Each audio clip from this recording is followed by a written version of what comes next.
যুক্তরাষ্ট্র ইসরায়েলের হামলার পরও কয়েক মাসের মধ্যে ইউরেনিয়াম সমৃদ্ধকরণ কর্মসূচি চালু করতে পারে ইরান, এমন শঙ্কা জাতিসংঘের আণবিক শক্তি সংস্থা IAEA এর।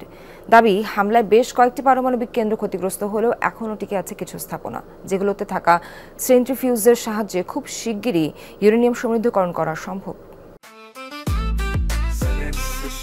জেনেক্সে শিফট করো, লাইফকে লিফট করো।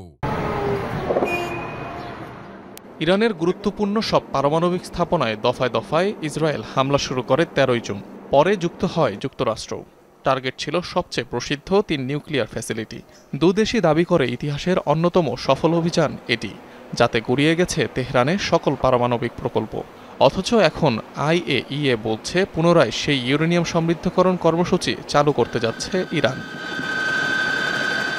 শুক্রবার মার্কিন সংবাদ মাধ্যম CBS নিউজে সাক্ষাৎকার দেন জাতিসংঘের আণবিক শক্তি সংস্থার প্রধান রাফায়েল গ্রোসি, যেটি অনুলিপি আকারে শনিবার প্রকাশ করে গণমাধ্যমটি। যুক্তরাষ্ট্র ইসরায়েলের হামলায় একাধিক পারমাণবিক স্থাপনা ক্ষতিগ্রস্ত হলেও কয়েক মাসের মধ্যেই ইউরেনিয়াম সমৃদ্ধকরণ পুনরায় শুরুর সক্ষমতা ইরানের আছে বলে সাক্ষাৎকারে জানান IAEA প্রধান।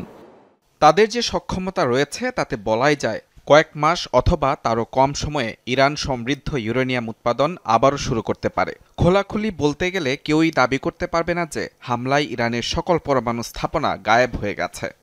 বৈশ্বিক পরমাণু কর্মসূচি পর্যবেক্ষক সংস্থাটির দাবি, মার্কিন আর ইসরায়েলি হামলার পরও তেহরানের বেশ কিছু পারমাণবিক প্রকল্প অক্ষত রয়েছে। এটা স্পষ্ট যে তাদের মারাত্মক ক্ষতি হয়েছে, তবে নিঃশেষ হয়ে যায়নি। আর ইরানের যথেষ্ট শিল্প ও প্রযুক্তিগত সক্ষমতা রয়েছে, তাই তারা ইচ্ছা করলেই আবারও এটি শুরু করতে পারবে। সাক্ষাৎকারে ইরানের 400 কেজি 60% সমৃদ্ধ ইউরেনিয়ামের মজুত নিয়েও প্রশ্ন তোলেন IAEA প্রধান, যা যুক্তরাষ্ট্রের হামলার আগেই সরিয়ে নেওয়া হয়েছিল বলে গুঞ্জন ওঠে। তাত্ত্বিকভাবে এই পরিমাণ ইউরেনিয়াম দিয়ে 10টি পারমাণবিক বোমা বানানো সম্ভব। অনিক রহমান, যমুনা নিউজ।